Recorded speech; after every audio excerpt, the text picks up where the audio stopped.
Good evening, ladies and gentlemen. Welcome to King Arena on the campus of Wheaton College. Game number 2 of the 2025 Beth Baker Classic.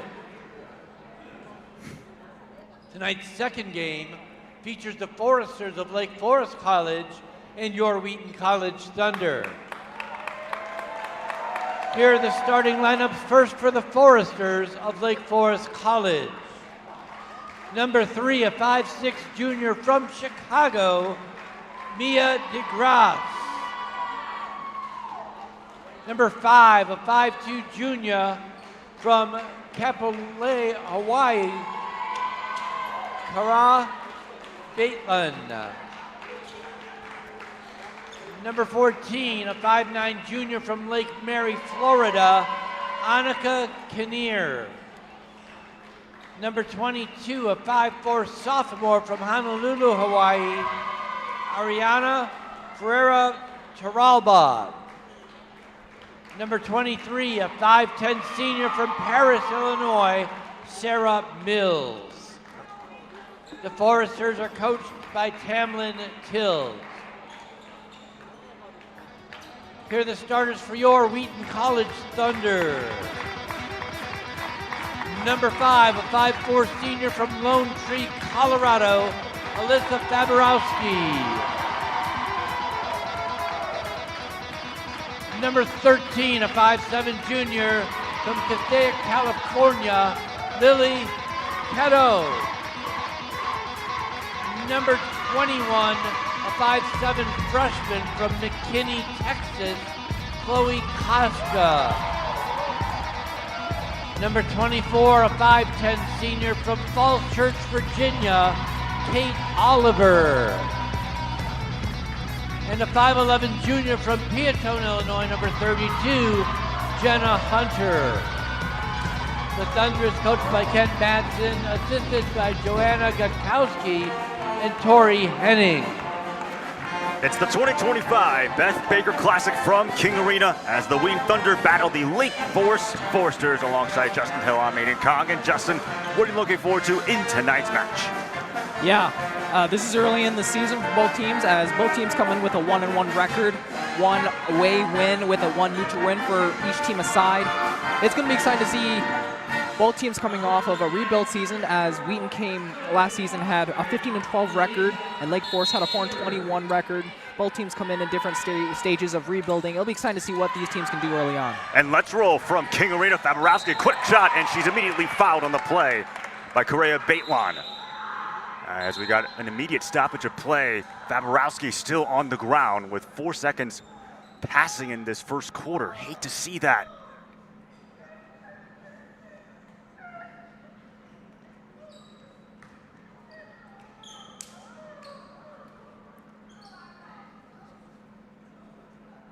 Faborowski being helped by our athletic training staff means so much for Wheaton, senior out of Lone Tree, Colorado. Justin, you just hope she's okay. Yeah, especially this is a little scary early on, but yeah, let's hope that she's okay.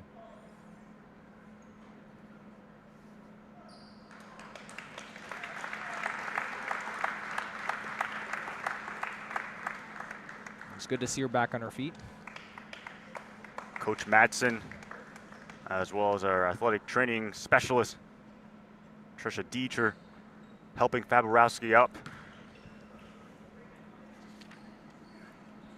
Senior who started in 27 games last year, averaged 8 points, 4 rebounds, and 2 assists. Again, the lifeblood of this team, does so many things for Wheaton and such a special player. Yeah, Alyssa Faborowski comes in with 2 starts in both of the games, leading this team with 5 assists. She plays a huge part with this Wheaton team. So Lauren Ham, the sophomore of Irvine, California, who played in 10 games last year, will check in her place. Again, we're just wishing our best to Alyssa Faborowski and hope she's okay.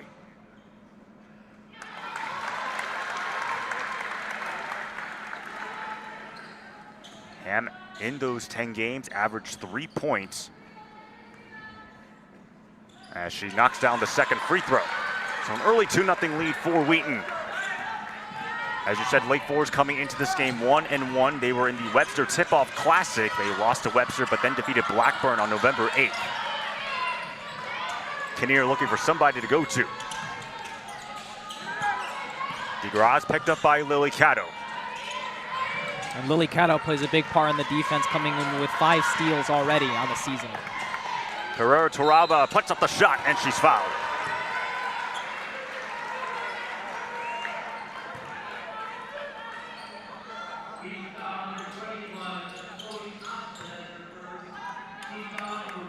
So Ariana Ferreira Torralba, the sophomore out of Honolulu, Hawaii. Last year played in 25 games, started in 15, averaged 5 points, 3 rebounds, and 2 assists on 34% true shooting. She got the start against Webster, did not start against Blackburn, making her second start of this season. Scored 7 points against Blackburn, along with 4 steals, which is technically a career high for her.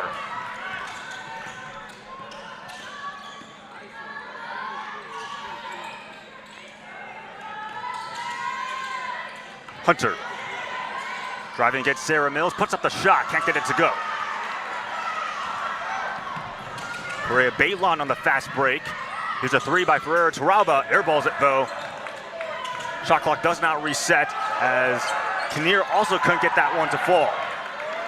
The freshman Chloe Castro able to come away with the rebound. Here's Kate Oliver for Wheaton. And Chloe Castro comes in one of 7 freshmen for this Wheaton team. Oliver maneuvers. Kate Oliver counted and one.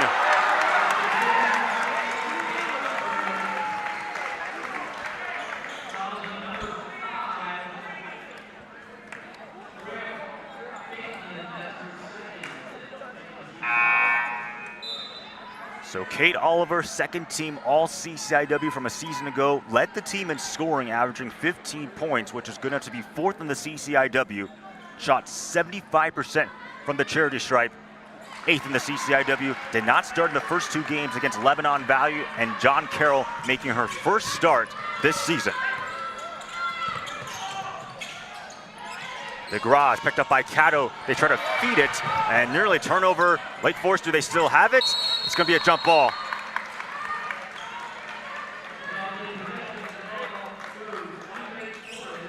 So Lake Forest going to retain possession.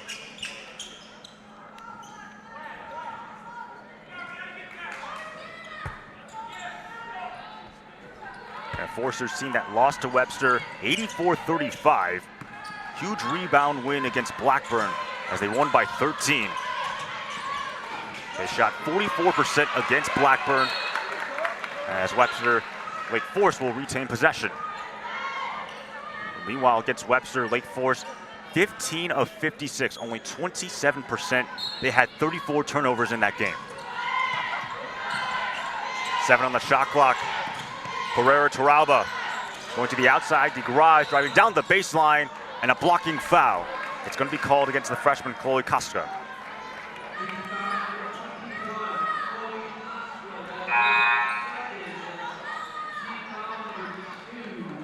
So Petra Trumbach will check in for Wheaton, the junior out of New Orleans, Louisiana, who played in 27 games, started in 3.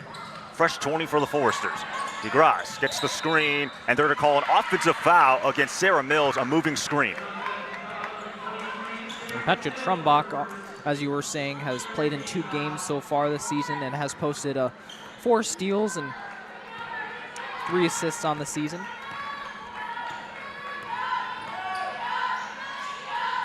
Wheaton, as we said before, defeated Lebanon Valley 59-47 in that game, led by as many as 39-17 at the break. Trumbach to Lauren Ham for 3. Spatters out. Trumbach comes away with the offensive rebound. Wheaton still has life, a fresh 20. Once again, Lauren Ham refuses to go in. Another offensive rebound, that time by Jenna Hunter.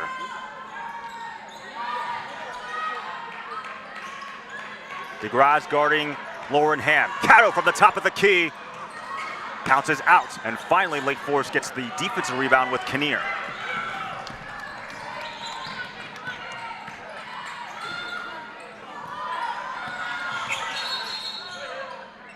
Another stoppage of play And it looks like a foul going against Wheaton. I believe they're going to call it on Lauren Ham, if I'm not mistaken.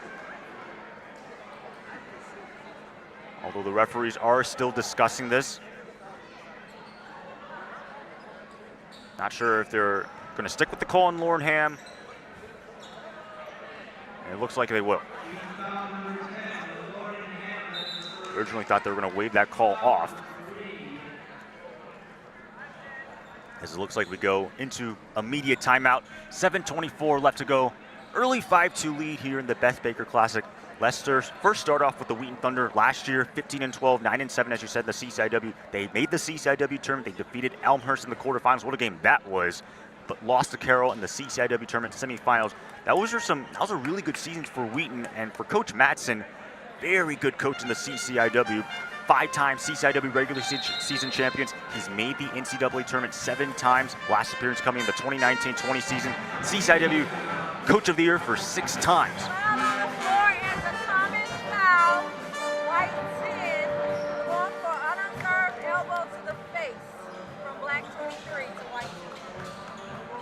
We just got clarification. The foul is against Lauren Ham. It is a common foul. Based on what the referee was telling us, I wonder if she was reviewing for a potential technical or flagrant foul, but it looks like after further review, it's a common foul. That being said, the referees are still reviewing that last play. Going back to Coach Matson, we talked about his coaching accolades. This is the most impressive part. 16 out of the last 17 seasons he's coached here at Wheaton, he's had a winning record. Yeah, and that just shows you, good strategy. And as I was saying before, Wheaton comes in with 7 freshmen, so their recruiting was pretty busy in the off season. And this is reflecting on just a steady rebuild. And as you're saying, 16 of the 17 seasons he's had winning record. It'll be exciting to see what Wheaton could do building off of that. The only season in that span where he had a losing record came in the 2023-24 season when they went 12-13, so slightly below 500. But for Coach Matson, also the highest winning percentage in CCIW women's basketball history. Also the fastest CCIW coach to reach 150 wins. And he talked about the losses. Probably the biggest loss for Wheaton is Annika Richardson, who had such a phenomenal impact. She averaged 15.7 rebounds and 3 assists.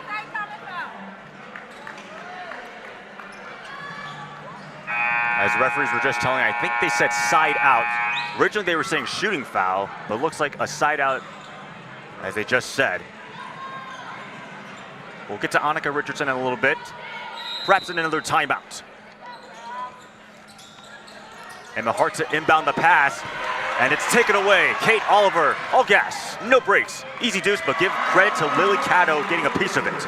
And as I was saying, Lily Caddo already comes from the 5 steals early in the season. We see how big of a part that was, just a simple play, which resulted in 2 points for Wheaton. She had 40 steals last year. Someone who always seems to get her hands on the ball. That triple by Ferreira Taraba misses everything. DeGrasse gets the board. She also misses.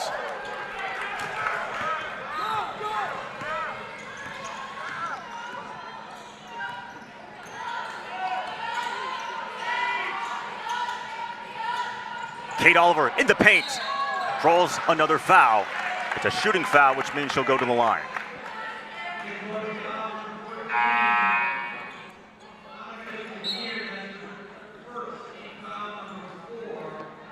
They'll call it against Annika Kinnear.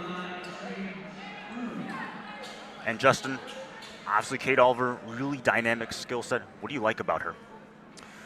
Well, coming in already, her field goal percentage is 11-18 versus, with her field goal to field goal average, and that shows, a lot of skill there. And she's already leading this team with offensive and defensive rebounds for a total of 10 rebounds. This already shows that she plays a huge part in the two-way game.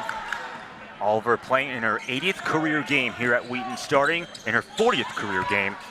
She mostly played off the bench as a freshman, has started in her sophomore and junior year. The flip shot by Ferreira Taraba is good.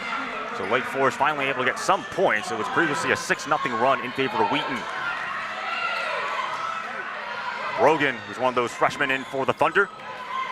And Brogan comes in with 4 assists on the season and a total of 8 rebounds. Mia DeGrasse takes advantage of the Wheaton miscue, and she'll grease the cylinder.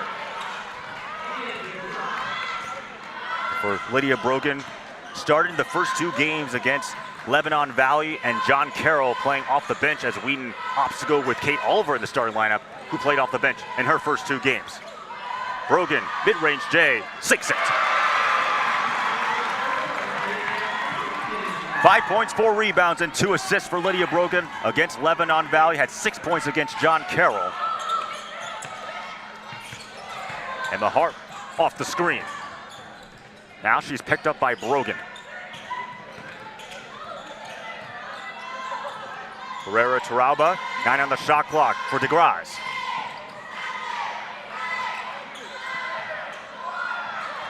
Herrera Tarauba, and it's going to stay with Lake Forest.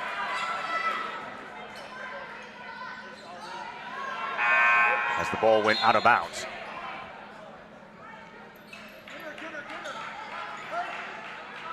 And Justin, Lake Forest has to be urgent with only 2 seconds on the shot clock. Baitlon puts up the shot. Flings out. As Brogan able to gather in the loose miss. Cato wide open in the paint, banks it home. That was a beautiful find from Kate Oliver. Those backdoor cuts so deadly. Coach Matzik doing an excellent job teaching his team when it comes to cutting. Crecilius was stripped right there as Lake Forest turns it over once more. That's their 3rd turnover of this first quarter.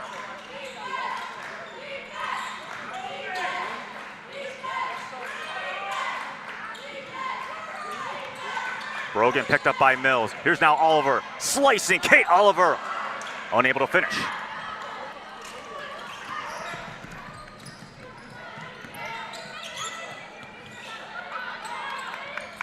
Hart is guarded by Brogan. 4:15 to go, a 12-6 lead for Wheaton, a Thunder team that's made 3 out of their last 4 field goals.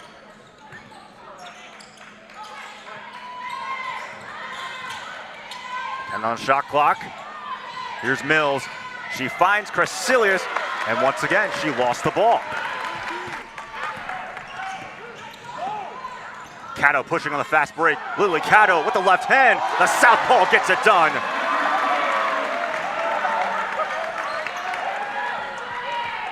Second field goal of the day for Lily Cato. Leading scorer for Wheaton, Kate Oliver with 6. Herrera Tarauba has 4. She's leading the Foresters in scoring. Step back 3. Emma Hart unable to hit. Wheaton has a little bit of numbers. Cato pulls up from mid-range, pounces out.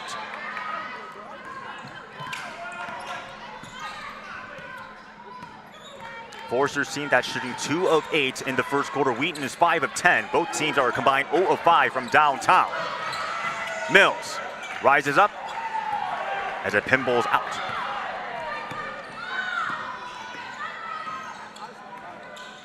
Oliver dances. Kate Oliver hits the top of the backboard on the right side.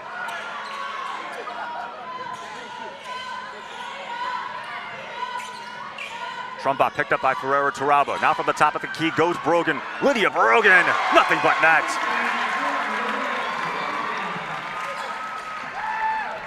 And Wheaton's been doing a good job the past couple minutes finding those holes and being able to slash their way all the way up to the net. It is an 8-0 run for Wheaton in the last 3 minutes and 30 seconds as a foul near the paint. It's going to go against Wheaton, and specifically Lauren Ham.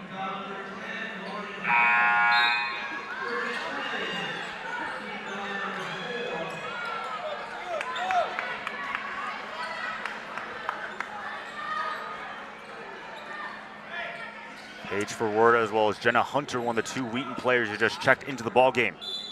Annika Kinnear to trigger it for Lake Forest. Paige Ferwerda, one of those 7 freshmen that has joined this Wheaton team, as I was saying, coming in with 6 takeaways. The ball did not touch Riley Crecilius. It touched Hunter. Lake Forest will still have possession on this end. 2:29 left to go in the first quarter. 16-6 Thunder lead in the midst of an 8-0 run. Oh, wow. Lily Cato tight ropes the sideline, gets an excellent steal. Trumbach tries to finish, cannot. Hunter has the rebound. Brogan wide open for 3. Spatters out. As Trumbach got the rebound The ball is still loose, goes out of bounds. It'll stay with Wheaton.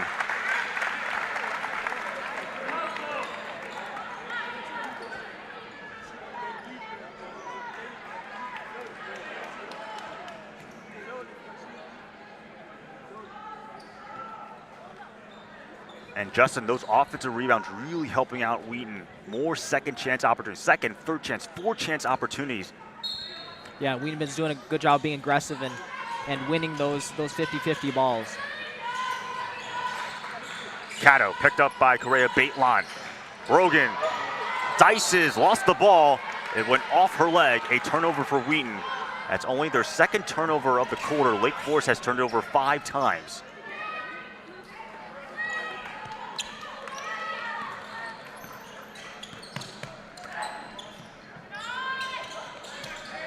Meadow Rosenthal playing in her second game. Played a little bit against Webster. She was the one that originally had the ball. Rosenthal, they say it stays in bounds. Brasilius taken away by Lily Cato. And that's another. And they're gonna call a double dribble against Cato. That is a rare call that you don't see often, but they call it against her.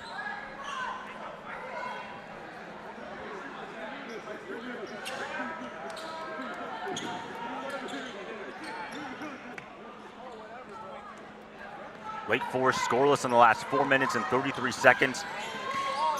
1 out of their last 4 in terms of field goals.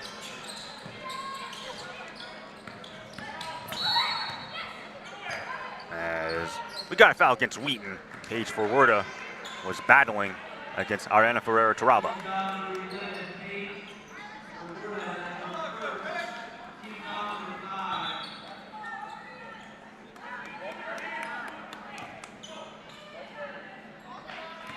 So Ferreira-Taraba to the free throw line. Sophomore out of Honolulu, Hawaii. And Justin, given how Lake Forest is in an early 10-point deficit, what are some things that they need to do to claw back into this ballgame? Well, I think a big part is just being aggressive and you know, trying to get those balls in the air and you know, focus on every point, you know, not looking at the deficit, just thinking, you know, coaches will often say, just like, you know, think about the next point. Ferreira-Taraba misses the second free throw. Wheaton accelerating. Paige Forwerda bangs it in. First field goal for her in this ballgame. Hart gets the screen by Ferreira-Taraba. Has that a potential jump ball? It is. That's going to be Wheaton possession.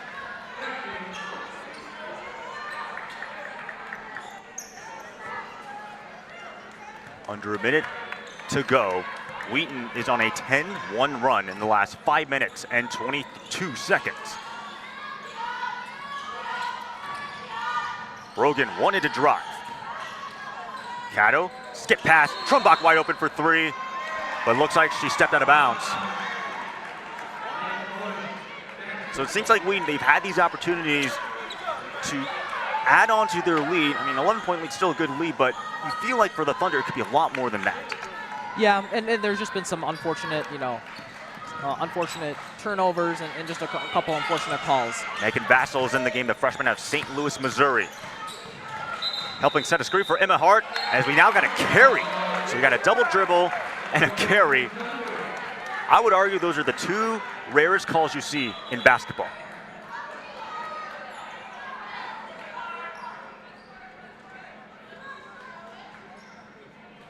As that is the 8th turnover for Lake Forest.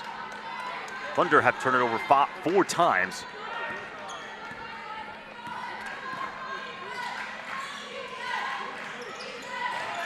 Trumbach, she finds Cato.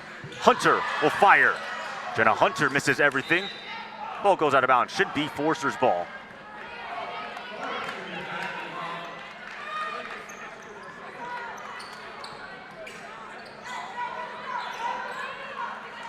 .2 seconds to go. A Forster's team that is 2 of 10 shooting from the field.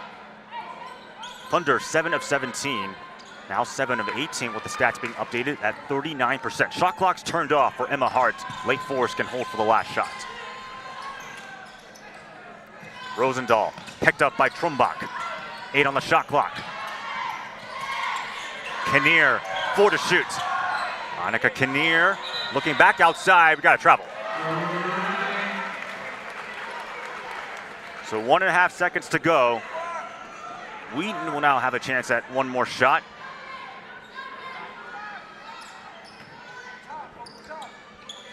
Cato with it. Cato does not get one off in time.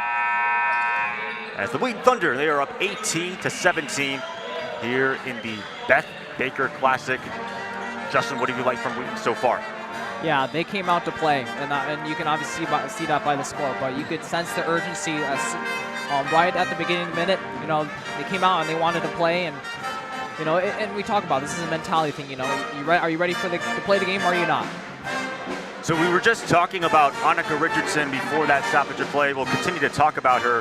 She had an incredible career with Wheaton. Last year averaged 15 points, 7 rebounds, and 3 assists. She shot 36% from beyond the arc, which led the CCIW, also good enough to be 70th in all Division III. In terms of her career stats, finishing with 1,213 career points, 10th all-time at Wheaton, 621 career rebounds, that's 9th all-time, and then 163 career three-pointers made, 5th all-time, and then a career free throw percentage of 77%, which is 10th all-time in Wheaton history, a 3-time all-CCIW, a very accomplished student-athlete.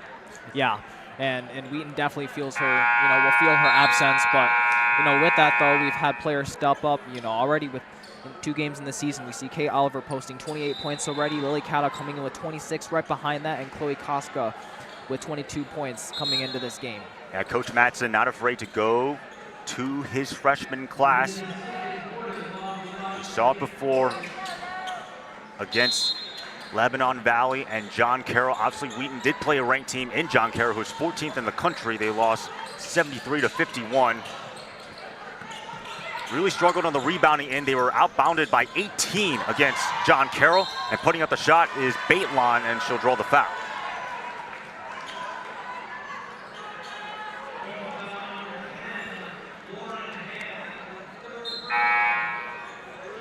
So Correa Baitlon will head to the free throw line for 2 free throws.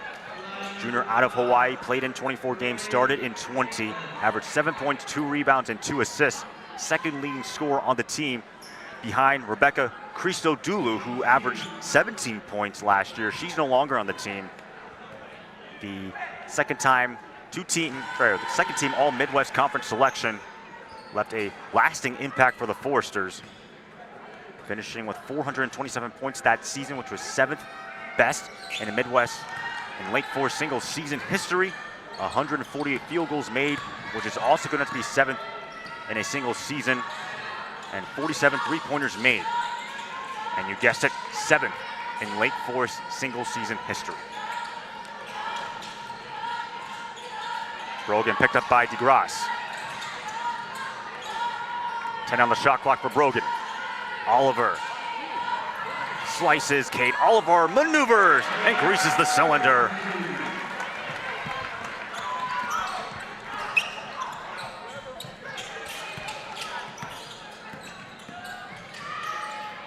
DeGrasse setting up the screen, and it's picked off by Lydia Brogan. They were trying to go for Sarah Mills.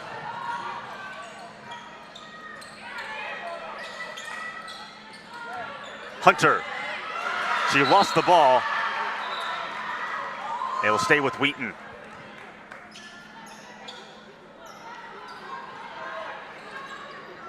And with Lake Forest having basically a 10-point deficit coming into the second quarter, let's see how they respond.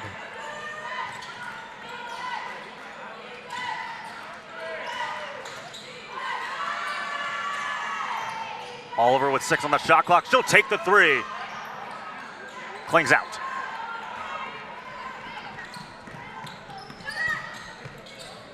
Nia DeGrasse will launch and also miss hit. Both teams are still looking for their first 3-pointer of the game. Berwarda maneuvers, just gets an easy shot. Paige Forwarda, her second field goal of the game. Freshman out of Grand Rapids, Michigan. 3 points against Lebanon Valley, as well as John Carroll. DeGraz denied by Brogan.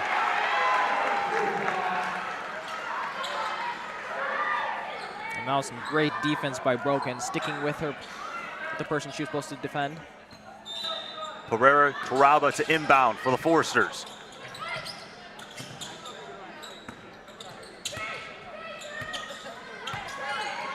Baitlon, they're trying to find an entry pass to Mills. 5 on the shot clock for DeGraz. Using the screen from Mills. 0 to shoot. Lake Forest did not realize how much time was left on that shot clock. And you could kind of tell because no one was urgent to put up a shot. It seemed like they were still going through their offensive sets. And part of that was Wheaton was doing a great job of shadowing whoever they're supposed to defend, not giving Lake Forest really many options to pass to. And also, the bench should normally count down for their team how much time is left. They didn't really hear them that much as Hunter, that one spatters out. Baitlon, and she's denied by Kate Oliver.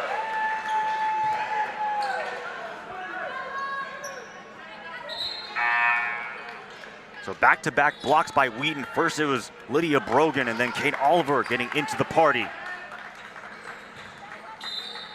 This was volleyball, we would say she just got roofed.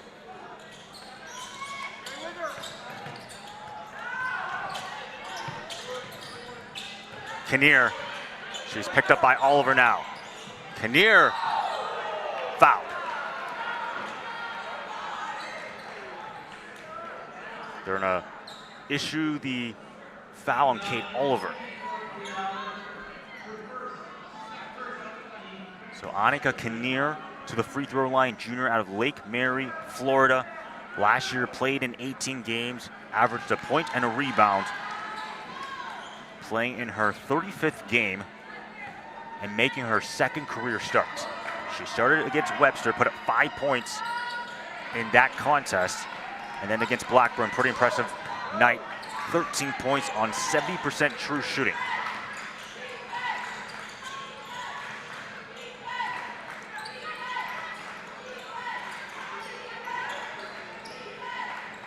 Oliver from the corner. Dicing, Oliver. The shot's not going to count. Instead, it's a travel.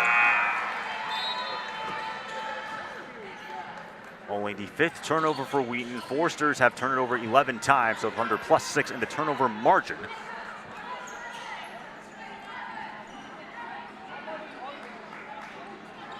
But a Wheaton team that did not have their way against John Carroll. They were outscored 66-31 through 3 quarters.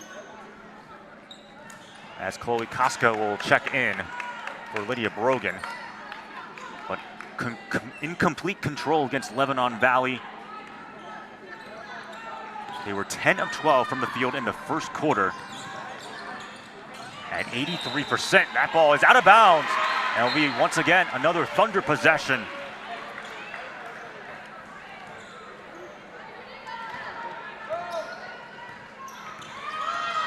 Wake Forest, 1 out of their last 7. Oliver for 3, boom goes the dynamite. Kate Oliver had a lot of time to lock and load her shot with that one. They're gonna instead call it a long 2, not a 3-pointer. I thought that was a 3. From our angle, it did look like a 3, but oh so close. So both teams are still without a 3-pointer, a combined 0 of 9.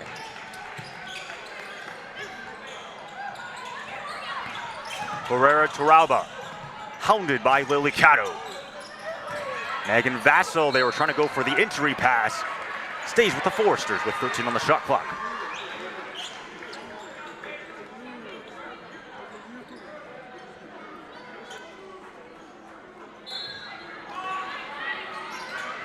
Mills to trigger, and Wheaton gets the takeaway and almost turning over right back as we got a foul.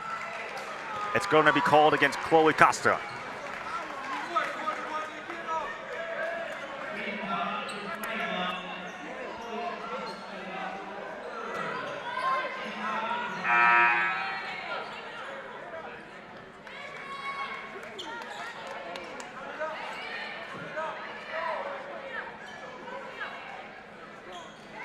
So far, Lake Forest has still yet to make a field goal in this second quarter, 0 of 3.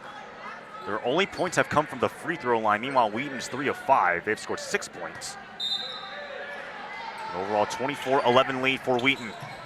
Vassell taken away by Ferwerda. Paige Ferwerda on the fast break finds Lily Caddo, and she'll bang it in.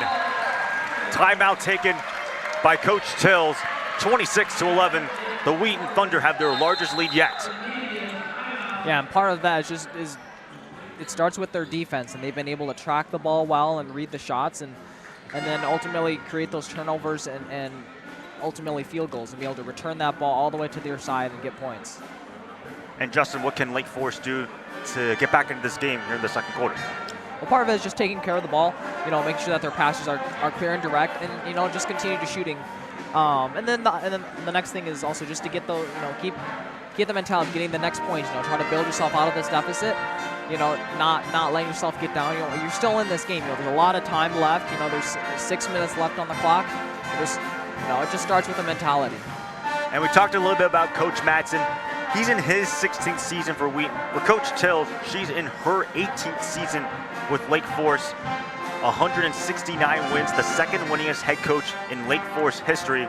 The person who's number one is Coach Slots with 386 wins. For Coach Tills, she played at UW La Crosse, graduated in 1982. She served as a head coach for Concordia, Minnesota from 1992 to 1996, Loras from 1999 to 2002, and then Concordia, Chicago from 2002 to 2007 specifically. And she's been here at Lake Forest ever since. Really knows what she's doing. Of course, for Lake Forest, as you said, they were 4-21, 5 straight seasons with a losing record. They also had 5 straight losses in that season. But a lot of confidence in Coach Tills. People who really know her respect her a lot. A great figure in Lake Forest history. Yeah, and with the amount of accolades that she has, Lake Forest is in good hands. As Kinnear's shot was blocked, Trumbach, I believe, was the one who got the piece. Oliver, 3-on-3 fast break. They try to go for Caddo. It's off her foot. Another miscue for Wheaton. But this is also a pretty fun fact about Coach Tills. She's also the women's golf coach at Lake Forest. So both the women's basketball coach and the women's golf coach, she has some experience with golf. Before taking that head coaching gig, as Trumbach is going to be the one that's called for the foul. Guerrero Taraba was the one driving up for that shot. And she'll head back to the free throw line, where Lake Forest has gotten all of their points. They have still yet to make a field goal. Guerrero Taraba is a big part of Lake Forest defense coming into this game with 4 steals. Now, all those steals occurred against Blackburn in an 80-67 win. Turnovers have not been too kind for Lake Forest through their first 2 games. As we said, they turned it over 34 times against Webster, and then they had 18 turnovers against Blackburn while forcing 18 takeaways. They were already at 14 turnovers, and we're not at halftime.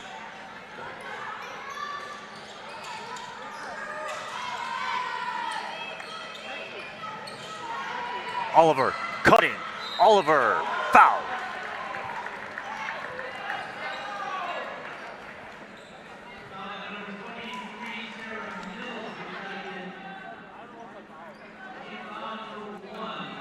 As we said before, Kate Oliver playing off the bench in her first 2 games. 18 points, 8 rebounds on 64% true shooting against Lebanon Valley. And then against John Carroll, 10 points on 64% true shooting. Coach Madsen not afraid to run the offense around her skill set.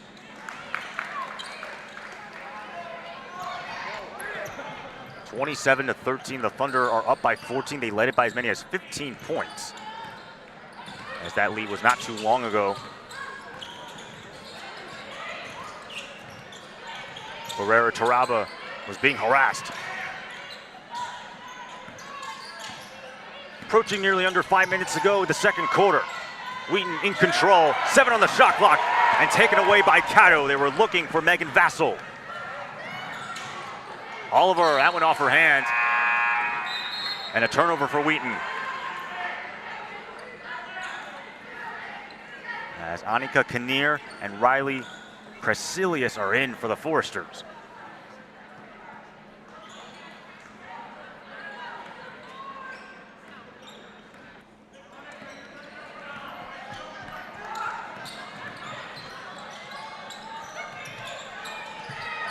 Wide open for three, DeGrasse hits the triple.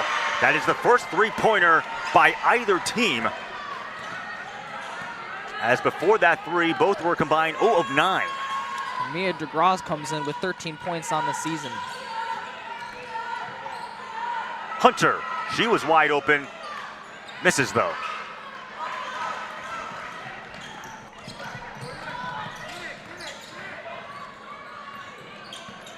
Kinnear, oh, the tough screen, and they're gonna call a foul. Gets Kate Oliver. She ran right into Crescilius, as that was the right call.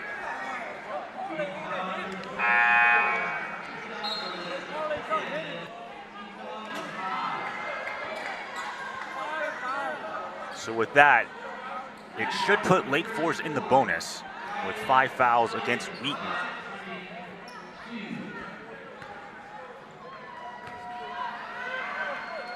Riley Crescilius, a 55% free throw shooter last year, playing in her 74th game and making her 10th career start. Senior out of O'Fallon, Missouri, knocks down the second free throw to make this a 10-point ball game.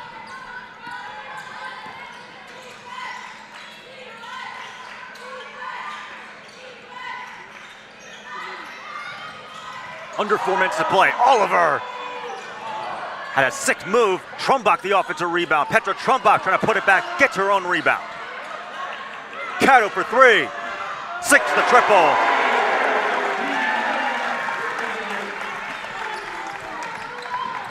And I believe, is that the first three-pointer for Wheaton? Yep, that is the first three-pointer for Wheaton. Previously 0 of 5 before that tray by Lily Cato. Ferreira Toralba, she has a bit of a mismatch. They get the two double teams as Crescilius draws contact.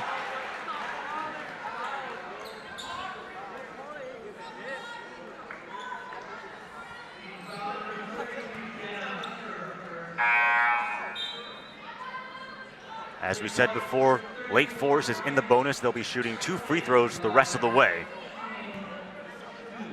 As for Kate Oliver, that should be her second foul. Lauren Ham, Chloe Koska, each with 3 fouls. Correa Baitlon and Sarah Mills, each with 2 fouls. Second free throw's no good. Lake Forest, nonetheless, has the offensive board.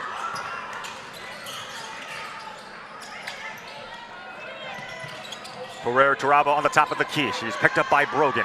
7 on the shot clock for Kinnear. DeGrasse wants another 3. Pounces out.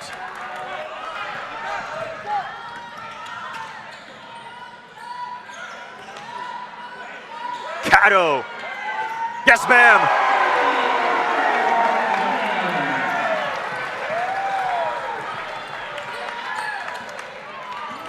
"12 points for Lily Cato, her second three-pointer. And back-to-back trips. DeGrasse finds Baitlon. She's wide open from the corner. Too strong. As we got a loose ball foul called against the Foresters. It's going to go against Annika Kinnear. And with these three-pointers in the past couple minutes, you're starting to see the game open up a little bit and players having a little bit more time to line up their shots.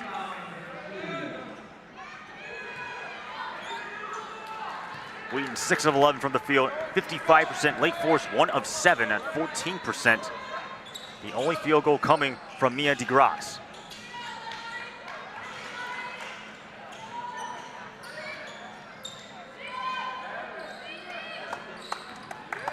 Cato rising up. Not enough sauce on that one for Lily Cato. Emma Hart line to 3, and she nails it. First field goal of the day for Emma Hart. And Emma Hart came in with 15 points already in the first 2 games of the season, showcasing a a strong presence in this offense for Lake Forest. Hunter picked up by Crescilius. That should be a travel, and it is.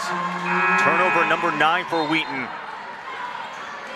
They haven't had as many turnovers issues as Lake Forest has. The Foresters have 15, but really inhibiting the Thunder from stretching out this lead.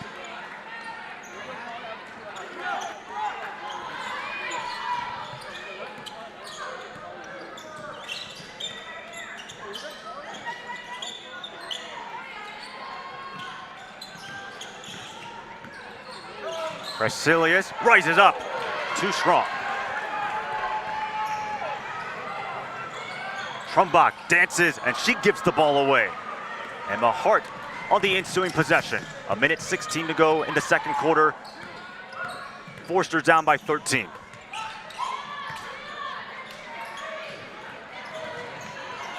Rosenthal blocked. Verwerda had a word with that. Lake Forest still has it, as it'll stay with the Foresters. Riley Crescilius was the one who was driving down the court for Lake Forest.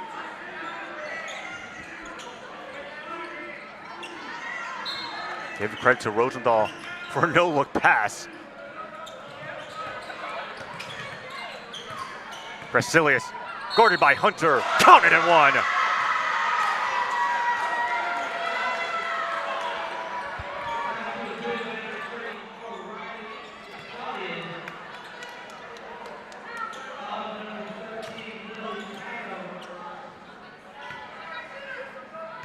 First field goal of the day for Crescilius, completes the three-point play. Leading scorer is Ariana Ferreira-Torralba with 7 points.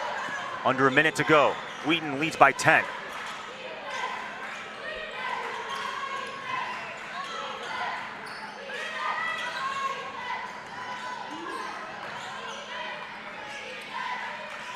Twelve on the shot clock for Ferreira, as she tries to go back to Jenna Hunter, as Wheaton with another giveaway.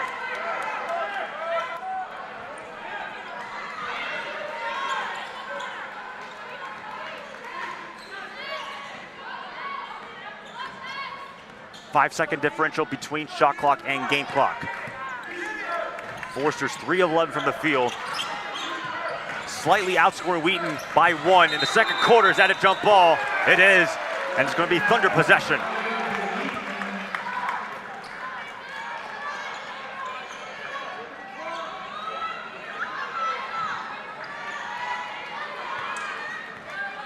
As Lily Cato jostling with Riley Crescilius.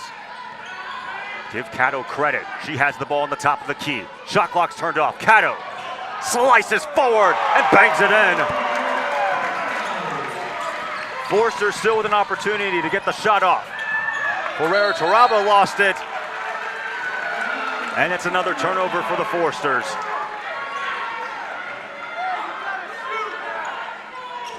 Rogan to inbound. Tries to go for Lily Cato. They miss everything, as Lake Forest will not get off the shot in time. The Wheaton Thunder have a 35-23 lead. And Justin, what are your thoughts headed into halftime?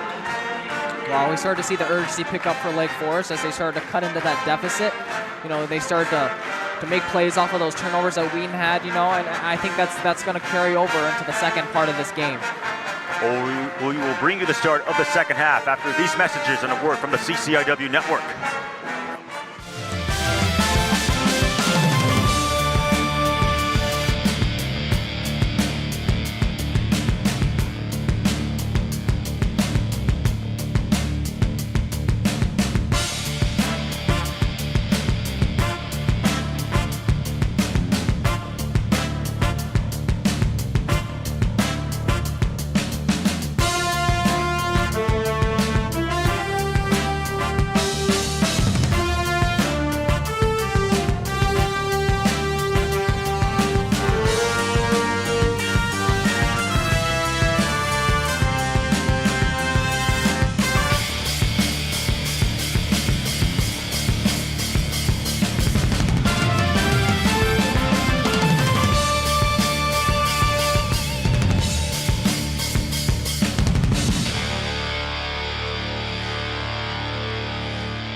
I'm Terrence Campbell, and I have the privilege of serving as the Director of Graduate Admissions here at Wheaton College. Now, we get it. For adult learners, juggling work, family, and church commitments while trying to answer the deeper call is no small feat. That's precisely why we've tailored many of our programs to seamlessly integrate into your life, enabling you to focus your talents to make a difference in a world that needs it. You'll hear directly from some of our students sharing their own experiences of how they have successfully managed to weave graduate studies into their own busy lives. I have 3 kiddos, and so I also work full-time, so it's been really awesome to be able to learn and to be able to take in all this information and put it into practice, like in my current job, in my current position in ministry, while learning at the same time and working towards my degree. There would be no way that I would be able to come to all the in-person classes as much as I love being on campus. I had been involved in music for a long time, but have transitioned to do more and more ministry, and felt that I needed to kind of round out my education in that area. Obviously, the modality of the hybrid format was really appealing because I'm still working full-time. So to be able to go into an environment where I could continue working full-time but also study in the online format, but also have the on-campus experience from time to time was really attractive. When I came back to this program, I'd been out of school for 34 years. That's pretty scary. The hybrid model, I do think was essential for me. As much as I love to come on campus and do campus classes, and I see a real advantage to that, that is not always possible with the other things that I have going on in my life. There's 5 of us that actually are staying together in a house, an Airbnb, and that's been great because we're having dinner together and we're having breakfast together, and that element of learning together and then processing that out loud conversationally has been just fantastic. In other classes, we still get to know each other through video calls and things like that I do feel like I have a special bond with these people. They're all across the country, so it's special to know that I have friends that are in different states that I can connect with and call upon and get their input on different stuff. About 50 times since I've started the program, I've said to myself, why didn't I do this sooner? It's been enriching spiritually, it's been enriching personally, it's been challenging academically. It's required me to use some muscles I haven't used since a long time ago when I was in school. And it has just been such a rich experience that I've repeatedly said to myself, I can't believe I didn't do this sooner. Just jump in, just do it. I think you will find this investment in your professional development, your academic development, and most significantly, your spiritual development is totally worth it. It is really rewarding to be able to invest into your education again. And so it's something that is worth it. It does take time, but it is time that's been really, really well spent for me, as well as I'm seeing it in my family, I'm seeing it in my current ministry. I'm learning stuff that I'm actually able to apply right now, which is really, really special. If you are feeling called to this, if you're feeling led to this, do it. God will provide. The faculty here is willing to help. There will be a learning curve, but it's doable. If you are embarking upon a new career path, a seasoned professional, or simply sharpening skills for your current ministry context, Wheaton College Graduate School is here for you. We have a variety of flexible learning options, from 100% online programs to hybrid formats that blend on-campus intensives with online coursework, not to mention modular courses that fit any schedule.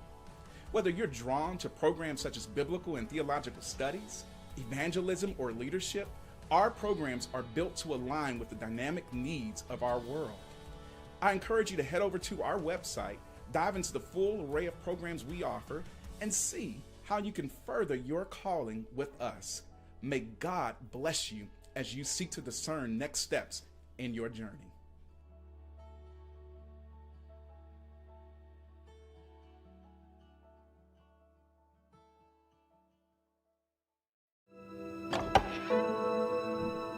In the beginning, God created. He created them. As God's image bearers, we are offered a sacred opportunity to reflect God's attributes. Through His inspiration, we embark on a journey of discovery, learning how He has gifted us to imagine, experiment, and explore. We embrace the mystery of the yet to be and seek to bring the unknown to light. These acts of creativity reflect our Maker, and so we become His reflections. Author, sculptor, weaver, orchestrator, gardener, craftsman, designer. And yet, we ourselves are unfinished works, being developed, inspired, and supported. To lean into these creative endeavors, we must practice vulnerability, vision, discipline, and commitment. While art often emerges quickly, it takes a lifetime to achieve the works that God has for us. The creator's journey requires both collaboration and solitude, time for rough ideas and polished performances. Artists have a special calling to articulate God's glory for the world to experience and understand through a human lens. This is the sacred call that compels us to live for Christ and His kingdom. At Wheaton, you will find a Christ-centered community of artistic and academic excellence. It is a grace-filled campus that is designed to nurture your skills and scholarship to pursue His calling. Whether you're in the classroom, the art studio, on stage, in chapel, alone, or with close friends, you'll flourish at Wheaton College. Consider your artistic potential and how it could change the world. How has God called you to reflect His glory? Explore the arts at Wheaton and rise to your God-given potential.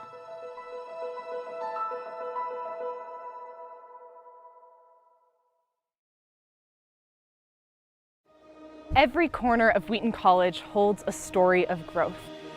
The Wheaton Fund is at the heart of these stories, transforming lives for Christ and His kingdom. The Wheaton Fund is more than just financial support.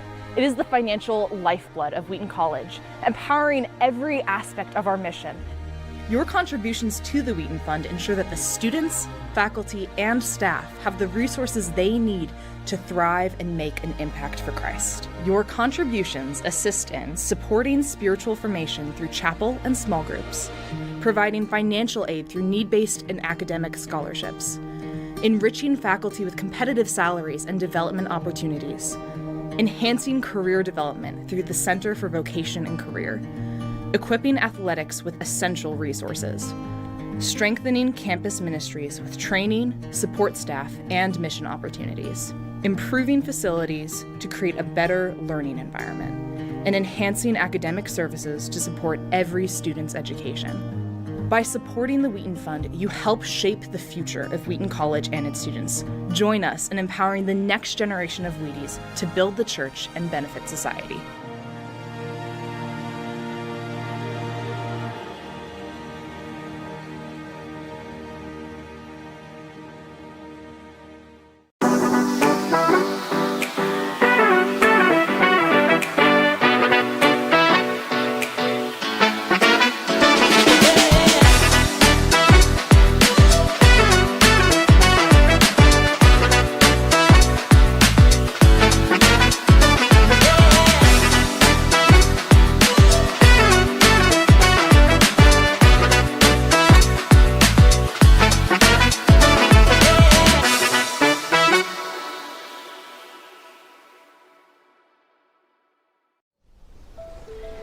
This isn't a traditional college orientation.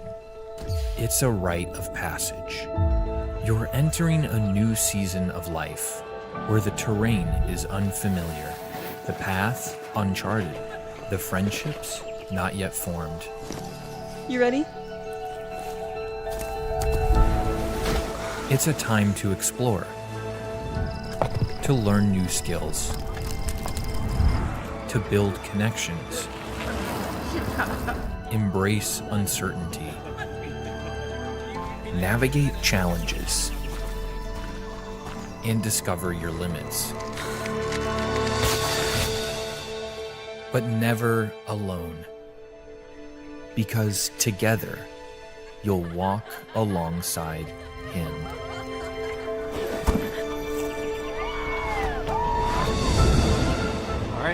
You ready? This is so much more than a college orientation. You're becoming a new person in a new season, one of adventure, transition, and Christ-centered community.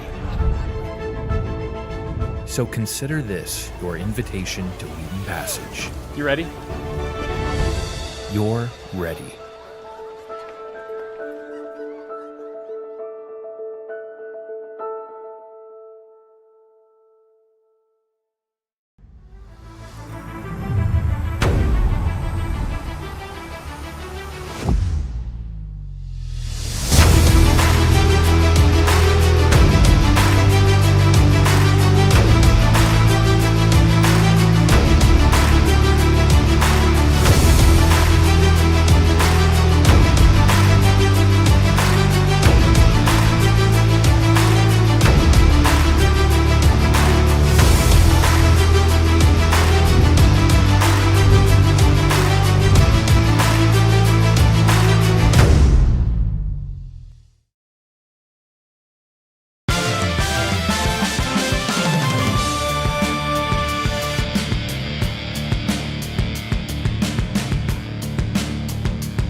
Welcome back to the start of the second half here in the 2025 Beth Baker Classic between the Wheaton Thunder and the Lake Forest Foresters. The Thunder holding on to a 12-point lead as we enter the third quarter. And Justin, what are your thoughts on the first half? Well, a big difference maker was Lily Cadell, coming away with 14 of those 35 points for Wheaton and posting 5 steals. She's been a huge difference maker in this game. With Lake Forest coming with 23 points, 12 points behind. One of the big components would probably just be to, adjust their games, take care of the ball, take shots, and really have the mentality of just building point after point to build themselves back into this game. Yeah, those 5 steals for Lily Caddo, tying a career high, which had 5 steals against North Park on December 14th, 2024. I think the most shocking stat for Lake Forest is that they've made more free throws than they have field goals made. They're 11-15 from the charity stripe, and they're 5-21 shooting from the field. Yet this is only a 12-point ball game. Lake Forest is still in this. Yeah, and Lake Forest had an impressive, latter half of that first part of the game. Climbing back out, getting those points, and starting to take care of that ball. You could really start to see the urgency start to pick up for them. The winner of this matchup will take on Simpson, while the loser will take on Alma as the Beth Baker Classic resumes to a tournament format. Previously, it was just you played 2 teams and you know those 2 teams right from the get-go, but instead it's a 4-team bracket with a championship and a consolation. Wheaton looking to advance and take on the Storm, which would be a 4 p.m. start time. Meanwhile, the consolation game would start at 2.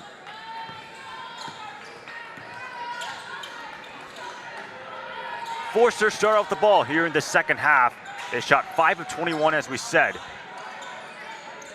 And that's their total field goal percentage. And Ferreira Torobach coming away with 7 of those points for Lake Forest in the first part of the game. Sarah Mills able to draw contact, and that should be free throws for her.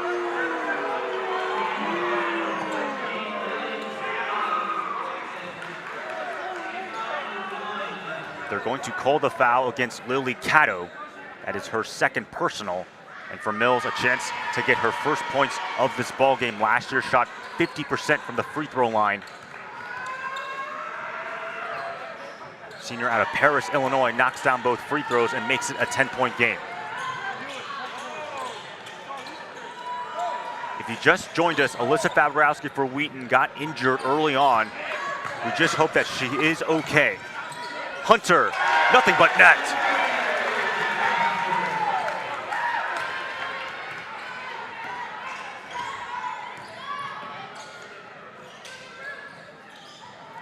Nia DeGrage, she's picked up by Cato.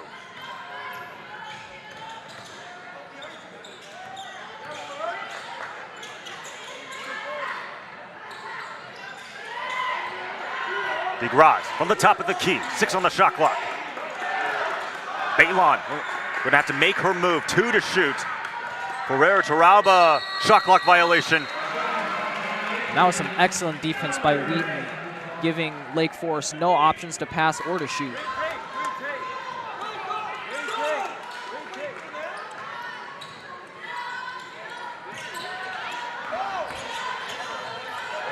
And a wide open 3 on the ensuing possession. Koska drains it.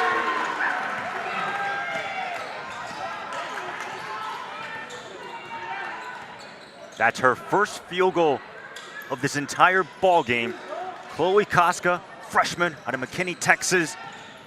3-time undefeated district champs in high school. Koska coming into this game already had 22 points, showcasing her ability to have offense. Sarah Mills, shot won't fall. Oliver on the fast break. Kate Oliver, and she'll draw the foul.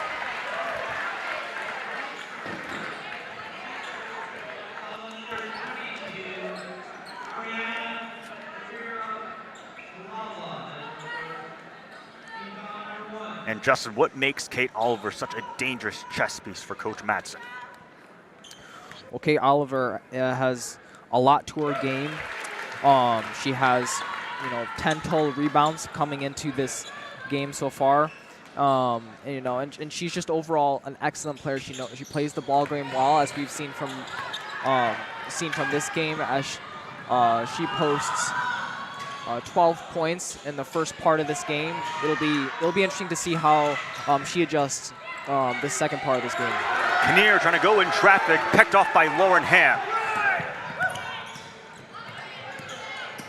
But for Kate Oliver, a second-team All-CCIW.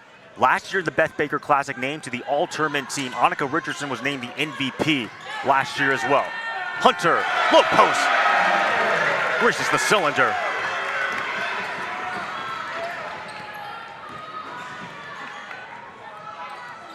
The Thunder have their largest lead yet, 18 points.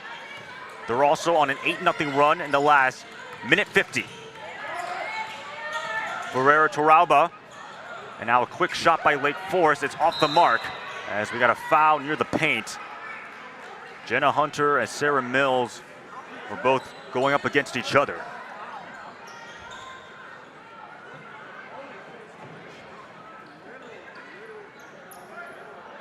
As that foul will be called against Hunter.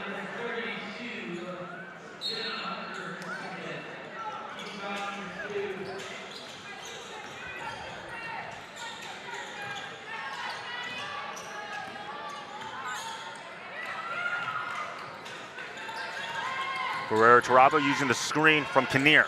6 to shoot for Baitlon. And instead taken away by Lauren Ham. Going behind the back and wooing the crowd. Cato for 3. Instead she airballs it. One of the ways that Wheaton's defense has been working very well for them is that they're creating this wall around the three-point line, staying with their man. And then that really takes away a lot of the lanes for Lake Forest and taking away their ability to slash their way toward the net. DeGraz slices and slithers in.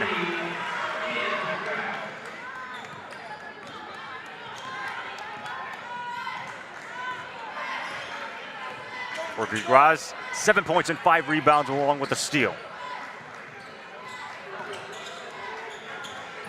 Koska almost turned it over for Wheaton. 6:11 left to go. Thunder lead 43-27 in the Beth Baker Classic. Winner takes on Simpson at 4 p.m. The loser takes on Alma at 2. Oliver dances, spins away, misses though. Rebound gathered in by Ferreira Taralba. Here's Kinnear, she has some space. Annika Kinnear bangs it in.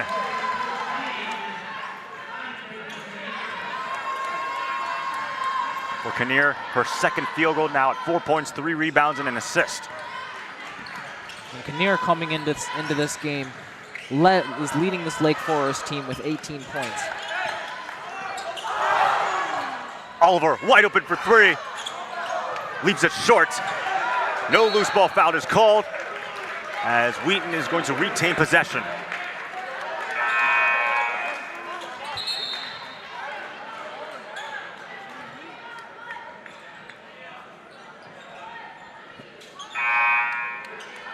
Both teams have kind of struggled shooting the 3. Wheaton is 3 of 10. They were 0 of 4 in the first quarter.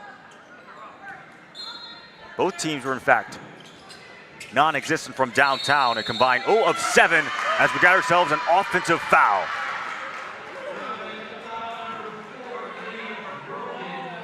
I believe they're going to call a moving screen against Lydia Brogan. There it is. So that's the 13th turnover for Wheaton, excuse me. Lake Forest has turned over 20 times. They had 34 turnovers against Webster, 18 turnovers against Blackburn. Bounce pass. Mills gets her own rebound, banks it off the glass.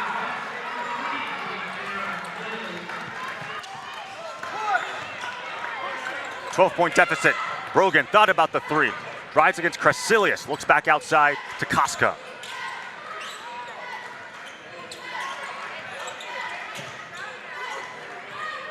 Brogan, 12 on the shot clock. It's Lauren Ham, a sniper from downtown. Brogan for 3. Misfires, the ball goes out of bounds. It'll be Forster's ball.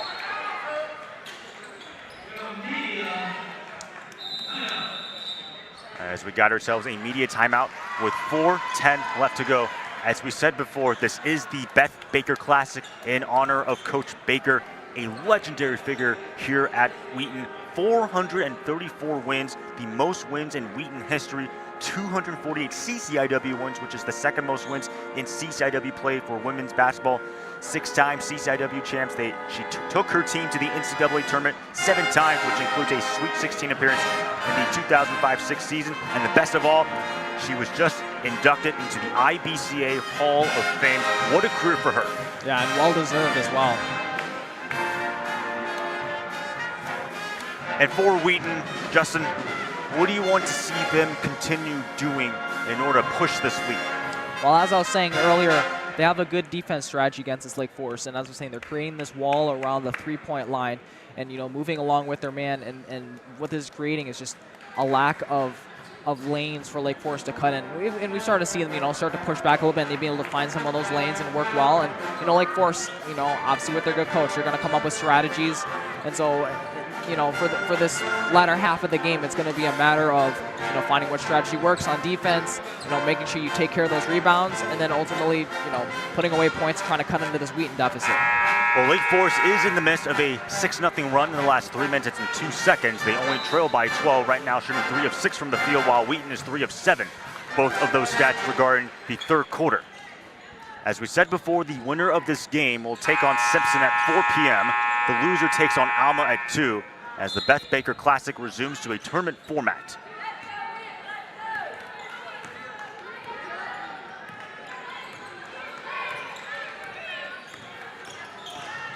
Herrera Taraba was using the screen from Mills.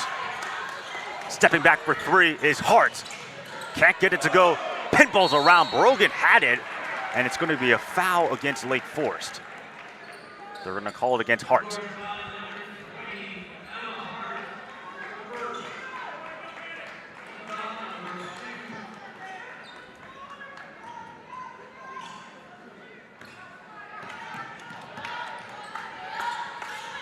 And still for Lake Forest, they've made more free throws than they have field goals made.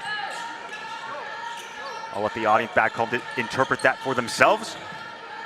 Oliver steps back, that's a long 2 if it goes, and it's true. 14 points for Kate Oliver, tied with Lily Cato, who also has 14 and 5 steals. That's specifically for Cato. As we said, tying her career high when she had 5 steals against North Park last season. Herrera Toralba driving down the line. Thought she was going to go for a backdoor cut. That one spins out. Sarah Mills was on that backdoor cut. The ball goes out of bounds. and he'll stay with Wake Forest.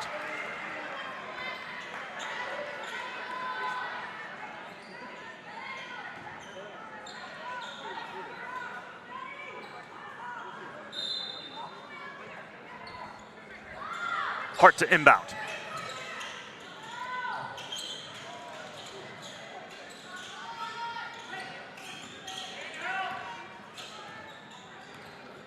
Ferreira Tarabo using the screen by Mills.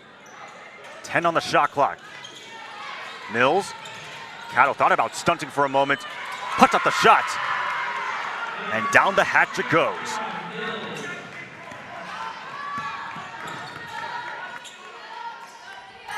Lake Forest cuts the lead down to 12. It's been at 12 many times in this third quarter. Koska for three. Hits the rim, out of bounds. Wake Forest possession.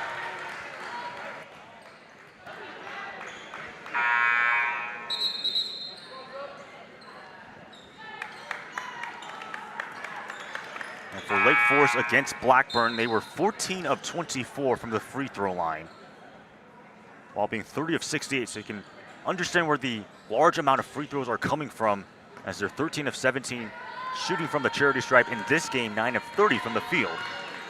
Wheaton total 18 of 40, 45% from the field, 6 of 9 from the free throw line, so really different teams from face value. And it looks like Coach Till's called timeouts.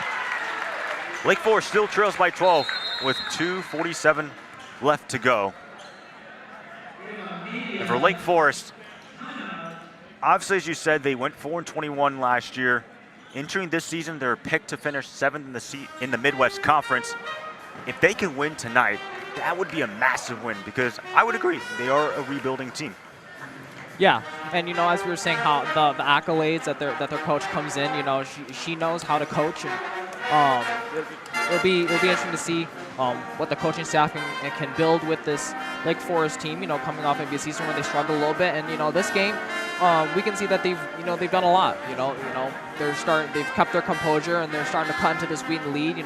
Making adjustments on defense and making the necessary plays to just be better.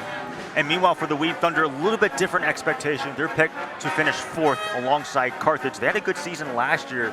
A win right here in the Beth Baker Classic, as well as tomorrow against Simpson, assuming they win this match, could be a lot to boost their confidence. Yeah, and as you were saying again, Wheaton also comes in with an amazing coaching staff, and last season with their record 15-12, a win here would really be building up that confidence and building off of that great season that they had last season. With their new freshman recruits, and just a good season overall ahead of them. In terms of the all-time series between these two teams, Wheaton leads at 16-6. They've won the last 3 matchups. The last matchup between these two teams occurred on November 15th, 2019, when Wheaton won 73-50, and another carry. That's the second time they have called that. It goes against Emma Hart. The referee's making me eat my word, because I said a carry was one of the most rarest calls that you'll see, along with a double dribble, and we got 3 tonight.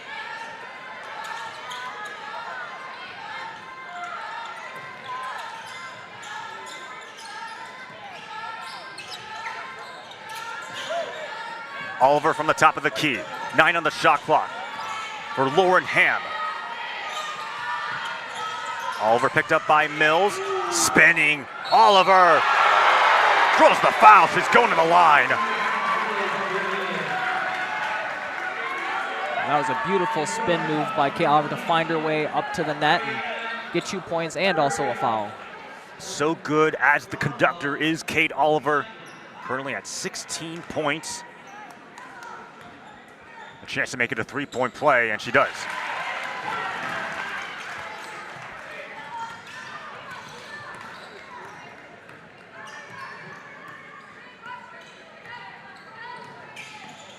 Lake Forest was operating out of the horns for a moment, now a screen. Ferreira, they were going to force the switch. Picked up by Brogan. Bit of a mismatch right there with the guard on forward. What a nice pass to Sarah Mills.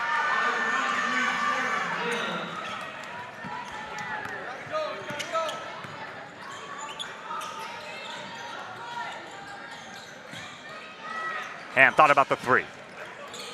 A minute 35 in the Beth Baker Classic. Brogan wide open for three. In and out. Wheaton 1 of 5 from downtown in the third quarter.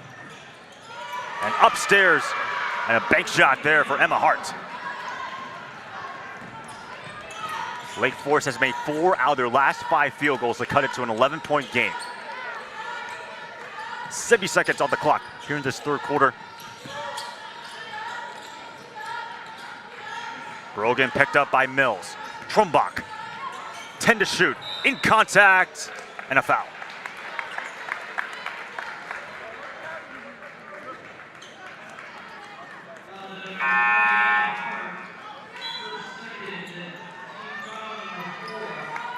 That was a good drive by Trumbach, trying to make her way to the basket. Trumbach last year, 27 games played, 3 games started, averaged a point, 2 rebounds and assist. Even though statistically, if you just look at that, doesn't seem like she does a lot, but Coach Madsen really views her as a valuable person off the bench. And we've seen that all game, you know, and some valuable plays sometimes, you know, don't show up on the stat sheet, but as we've seen, she's been a huge part of this Wheaton team so far this game.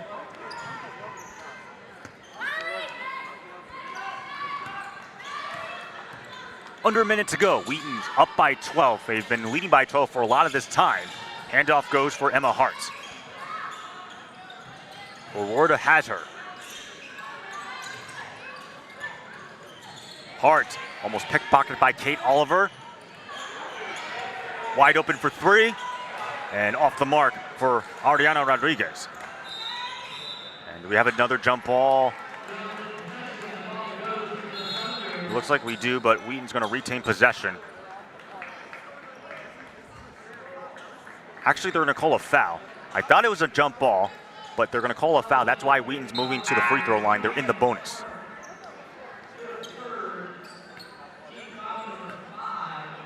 Our PA announcer was also fooled. So Oliver to the charity stripe. 17 points, 5 of 8 from the free throw line. Again, shot 75%. Last year, which was 8th in the CCIW from the line.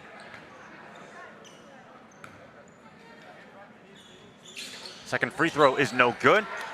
Annika Kinnear collects the rebound.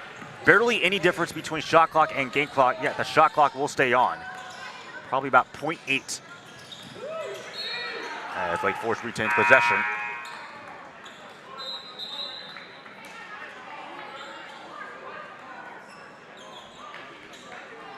So with the clock stopped and everything, there's actually a 1 second differential between shot clock and game clock, not 0.8.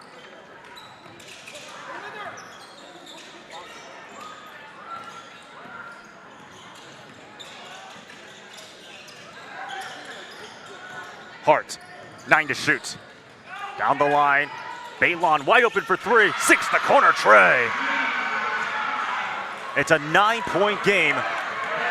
Caddo does get the shot off. It's not going to count.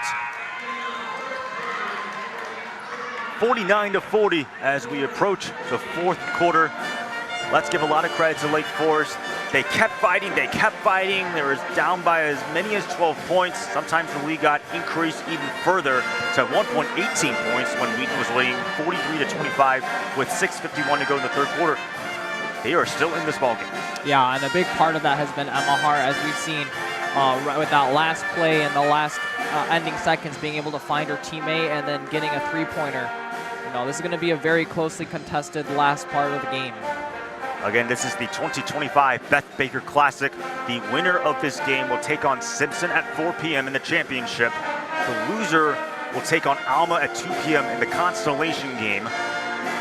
So both teams are going to have to wrap up pretty quickly, as they will be playing relatively early in the afternoon tomorrow, depending on whether you define 2 p.m. and 4:15 p.m. as early. The Alma-Simpson game was a really good game by all means, as Simpson missed their free throws towards the end of that game. Alma had a chance, many opportunities to potentially tie the game. They just could not get a three-pointer to go.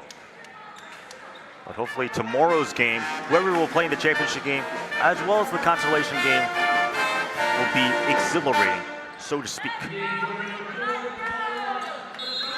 Both of these teams enter 1-1. Wheaton has already played in a tournament, the Winking Lizards tip-off tournament, where they defeated Lebanon Valley and then lost to 14th-ranked John Carroll. Lake Forest has also played in a tournament, the Webster Tip-Off Classic. They lost to Webster, but they defeated Blackburn. Casca for three. Boom goes the dynamite.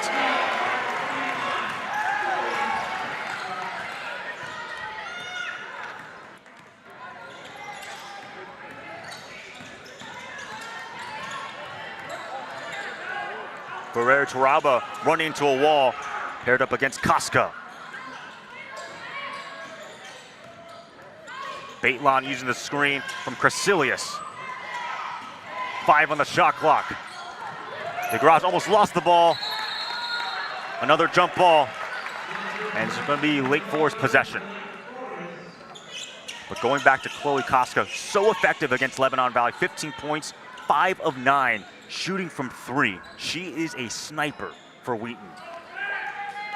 Yeah, and as I said before, coming into this game, she has 22 points in 2 games, already showcasing, her offensive talent. On that last possession, just buried her second 3. Pass was tipped, and they're going to call it a shot clock violation. Once again, Lake Forest unaware of how much time was left on that shot clock.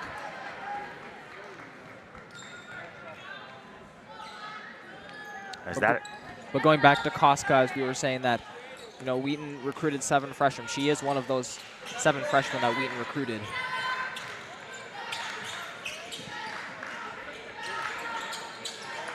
Lake Forest has turned it over 22 times. Wheaton has turned it over 13 times. A +9 margin in favor of Wheaton in that department. Cato calls for a travel.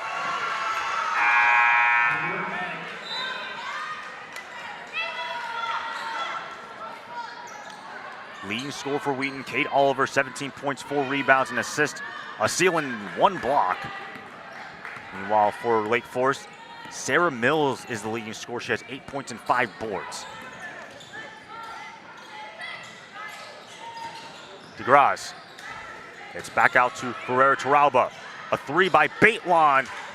Off the mark. Long rebound. And we got a foul. It's going to go against the Foresters.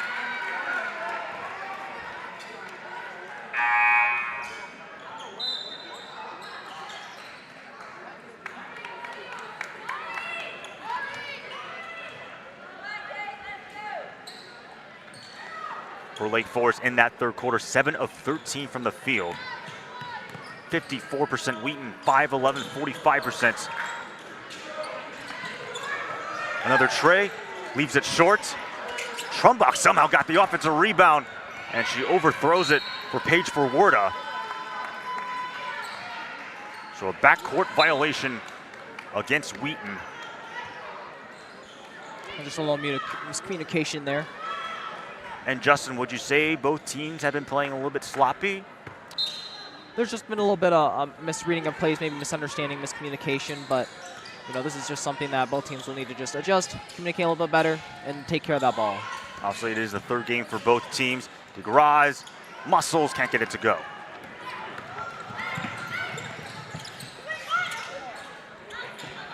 A 3 by Casca. No good, but the offensive putback by Petra Trumbach, who is essentially wide open in the paint.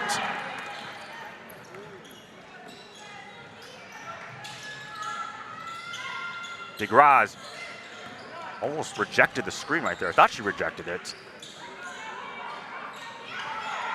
Barrera Taraba, oh, she's denied.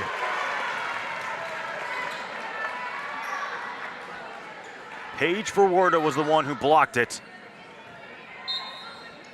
That is the 5th block for Wheaton in this game.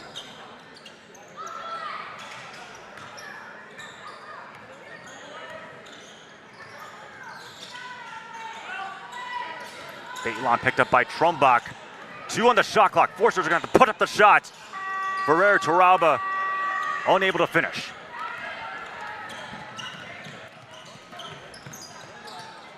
Again, the winner will take on Simpson in the championship game here in this 2025 Beth Baker Classic.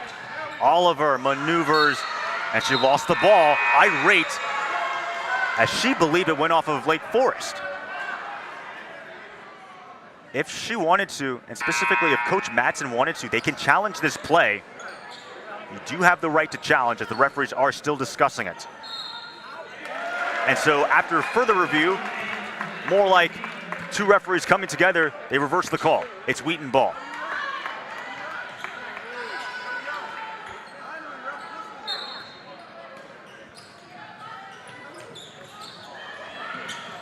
Seven minutes to go with a 14-point lead by Wheaton on a mini 5-0 run in the last 3 minutes and 10 seconds. Another whistle as we got another foul against the Foresters. So Garaz is called for the foul.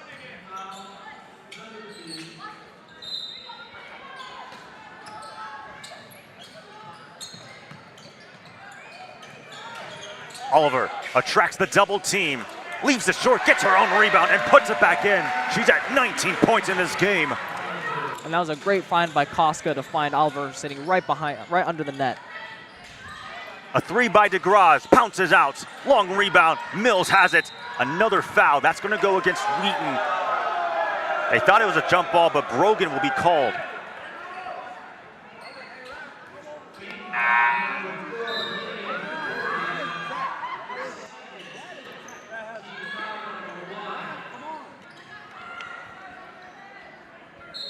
Last year, a Lake Forest team that scored about 58 points, which was 7th in the Midwest Conference, gave up 72 points, which was last.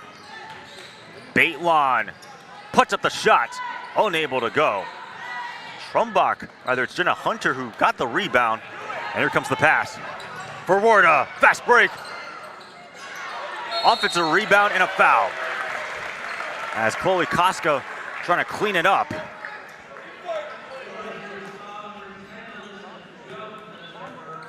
See, that was a good transition and a turnaround by Wheaton in order to make a drive up, and they draw a foul.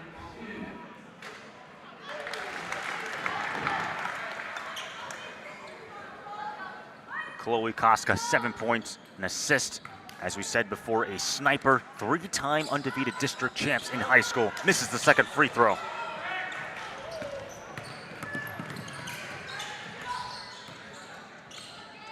Thunder led it by as many as 18 points when they were up 43-25 with 6:51 to go in the third quarter. Ferreira Taraba with an inside pass, but it's picked off by Jenna Hunter. Koska for three. Can't get it to go. Oliver tries to save it, goes out of bounds. It'll be Lake Forest possession.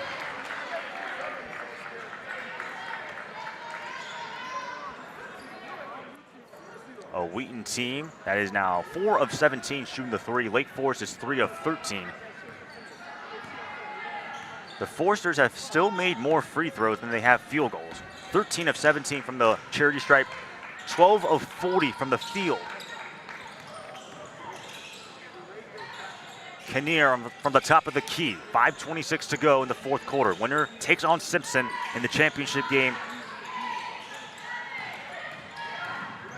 Ferreira Taraba lost the ball. Takeaway by Chloe Koska.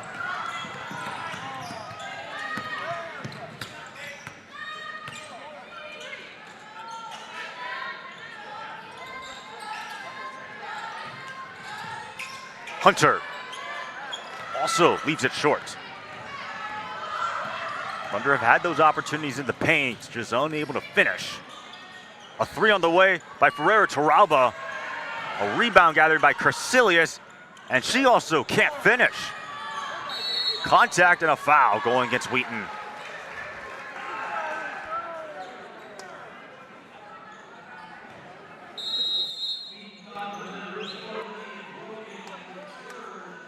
So they're officially going to call the foul against Lydia Brogan as we got a timeout with 4:43 left to go. And Justin, what is the strategy for both teams?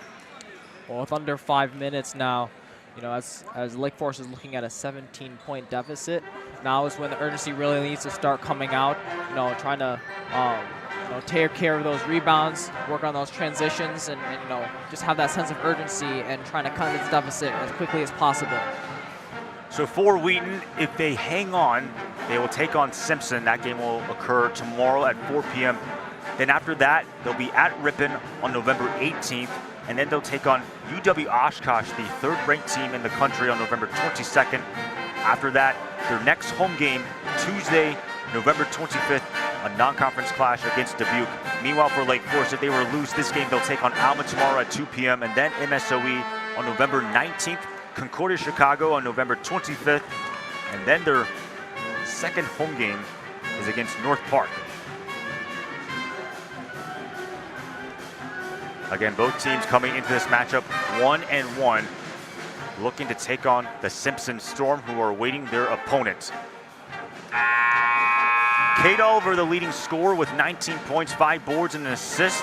Sarah Mills, leading scorer for Lake Forest. She has 8 points and 7 rebounds.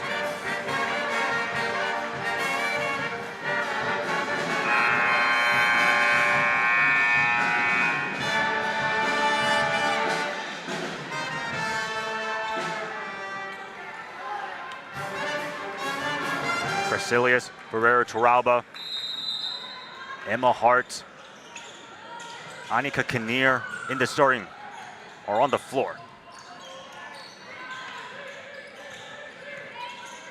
Hart, she's picked up by Forwarda. Hart using the screen. Essentially looked like a hook shot, but she gets the floater to go. That was a beautiful drive by Hart, being able to drive her way to the net. Cato slithers, lost the ball, she went up. Fortunately, it stays with Wheaton.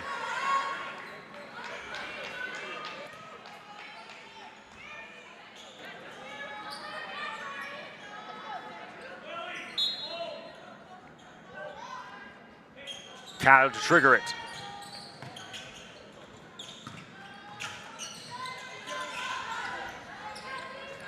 Forwarda, 11 on the shot clock. She wants to go. And she'll draw contact. That should be 2 free throws for her.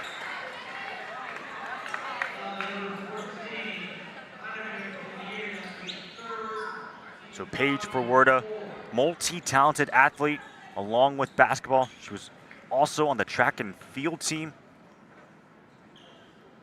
There's one time where she had a game where she had 18 points, 10 rebounds, 8 assists, and 7 steals. A district champion in women's basketball as well. Freshman out of Grand Rapids, Michigan. Able to get the second free throw to fall.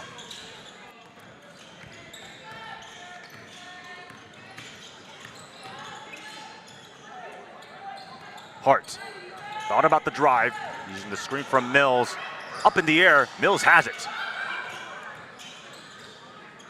Hart rejects the screen. Nearly another takeaway for Wheaton. 4 on the shot clock. There's Mills. Wide open, able to bang it in. It's a 14-point game. Wheaton in the midst of a 9-4 run in over 6 minutes.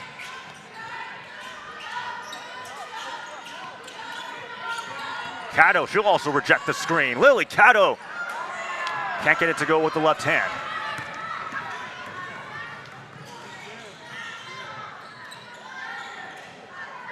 Barrera Toralba off the screen from Mills.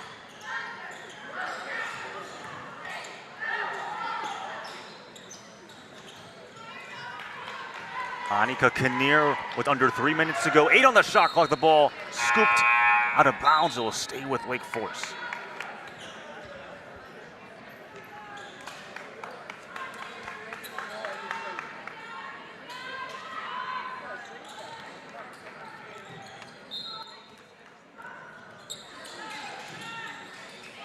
Mills. 4 to shoot. Mills just going to shoot it. Airballs it though. That's going to be a shot clock violation.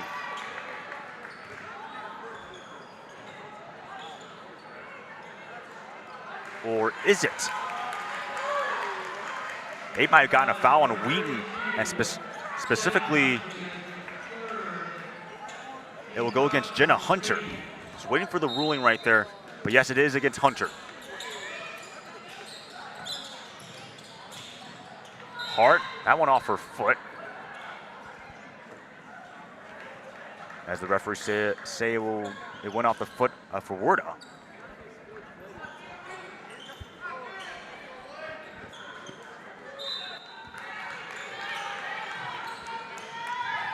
Forsters down by 14.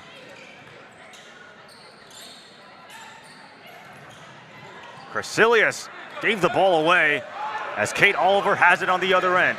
Oliver bangs it in.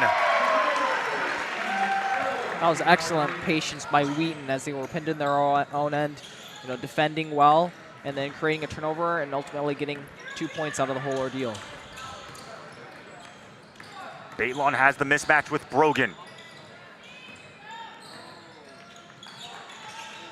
Crecilius, guarded by Jenna Hunter. Now she'll set the screen for Baitlon. And once again, another turnover. That's Lily Caddo, a new career high, 6 steals for Wardra. Yes, ma'am.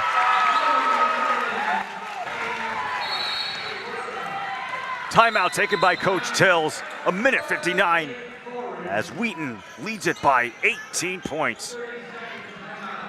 And Justin, assuming Wheaton does not collapse and somehow blow an 18-point lead, what have you been the most impressed about for the Thunder? Well, I just said it before and I'll say it again. They are showing incredible patience on defense, not swaying under the pressure, staying with their man, and then creating turnovers and being able to rebound and take the ball down and get 2 points and just building onto this lead. And so Lake Forest, what they're going to have to do in order to break into this is, just try different things, try different plays. We're under 2 minutes, and the big things for me is just to bring up that level of urgency and try to put some three-pointers away. And for the Forsters, if they can't come back from 18 down, what are some things that they can take away from this game going into tomorrow against Alma? Well, 44 points up to this point is very impressive. They've been in this game the entire way. They've stayed with it. They've battled hard. And all of their players are contributing. So this is definitely, a good, hard-fought game for them. Of course, it doesn't help that they have turned the ball over 26 times. Last year, they averaged 19 turnovers a game, which was 6 out of the Midwest Conference. So far, they're averaging a flat 26 turnovers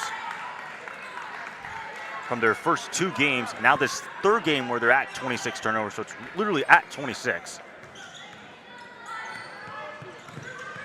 Somehow that is still good enough to be fifth in the Midwest Conference.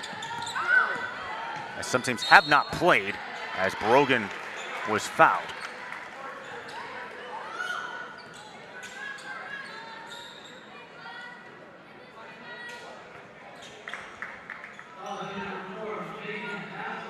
So Lydia Brogan, freshman out of East Lansing, Michigan, to the free throw line.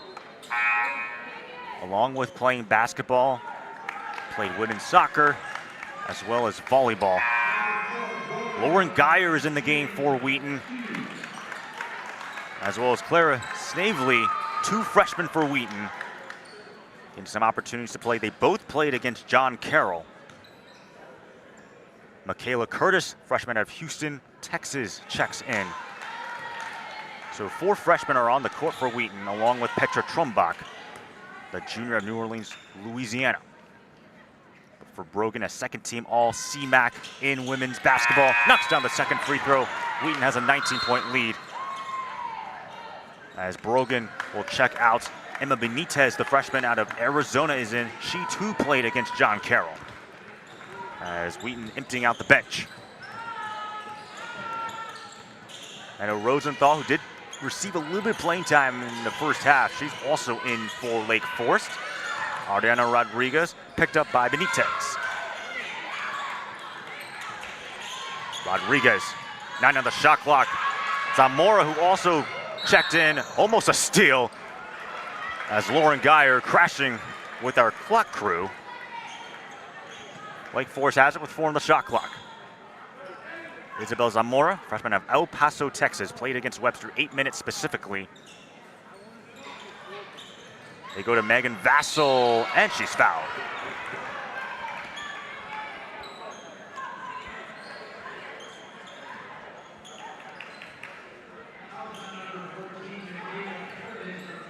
Vassell, 2 points against Webster, 4 points, 4 rebounds, and assists against Blackburn.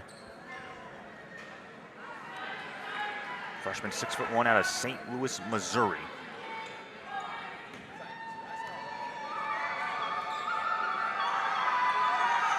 Second free throw is good. It's an 18-point lead for the Thunder.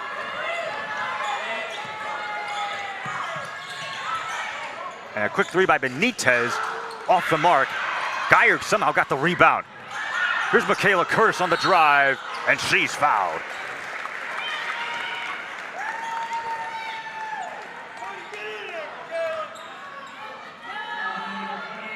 And this is a pretty cool story for Michaela Curtis. She was homeschooled. She played for Sultan Light, where her mom was the head coach, averaged 19.4 points per game. Basketball, funny enough, was her 4th sport. She tried volleyball, tennis, and golf, but loved basketball. And during the recruitment process, she talked about how Wheaton showed the most dedication out of all the schools, which is why she wanted to come here. Knocks down the second free throw. She's got her first points in her collegiate career. And that all started with a good drive to the basket, drawing that foul. We're starting to see a little bit of that talent. Zamora was the one who previously had the ball. Rosendahl taken away. Geyer on the fast break. Lauren Geyer, all gas, no breaks, but she misses the shot.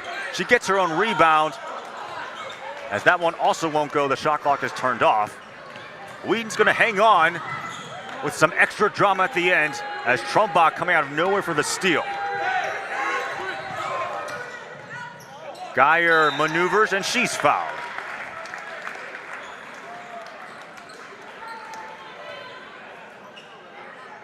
And while we have the chance to mention this, look at where Wheaton is getting their players. They really love to recruit around the country.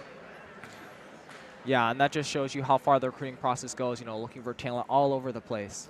The person who's at the free throw line, Lauren Geyer, is from Tallahassee, Florida. Lily Caddo, she's from California. Kate Oliver, Falls Church, Virginia. Clara Snavely, who's also in the game. Snavely specifically. Clara Snavely from Ohio.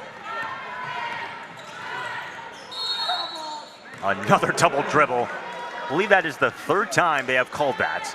The 3rd or the 4th, as they call against Adriana Rodriguez. 3.8 seconds to go. Wheaton can just dribble this one out and pick up the win. They'll take on Simpson tomorrow at 4 p.m. And a last-minute heave by Lauren Geyer to end things off. Wheaton Thunder get a 20-point win against Lake Forest College. Justin, your final thoughts on this ball game? Yeah, one of the big things was their defense. They couldn't have done it without their excellent defense, staying with the ball, creating turnovers, grabbing rebounds, and then, you know, taking, you know, whenever they have the chance, you know, putting away those 2-pointers and those 3-pointers. A huge part of their point production tonight was Kate Oliver. We said it time and time again, coming away from this game with 21 points. For Lake Forest, 3 turnovers in that game. They'll drop to 1 and 2. They will play Alma at 2 p.m. in the consolation game. For Wheaton, they'll take on the Simpson Storm 4 p.m. in the championship match. 65-45, your final here in the Beth Baker Classic semifinals. Alongside Justin Hill, I'm Aiden Kong, signing off on the Wheaton Thunder Sports Network.